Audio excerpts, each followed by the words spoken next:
Mantan Menko Polhukam Mahfud MD mengapresiasi Kejaksaan Agung yang berhasil membongkar kasus korupsi tata kelola minyak mentah di lingkungan Pertamina.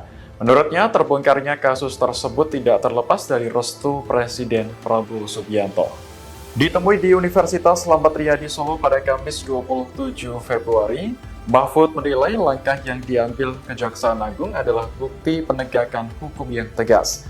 Meskipun ia sendiri tak menampik kemungkinan adanya motif politik di baliknya. Mahfud mengatakan kinerja Kejaksaan Agung terus menunjukkan peningkatan sejak tahun 2022 hingga 2024. Ia pun berharap keberanian lembaga tersebut dalam menangani kasus besar semacam ini menjadi awal yang baik dalam penegakan hukum di Indonesia. Mahfud juga mengapresiasi Presiden Prabowo. Download Tribun X sekarang, menghadirkan lokal menjadi Indonesia.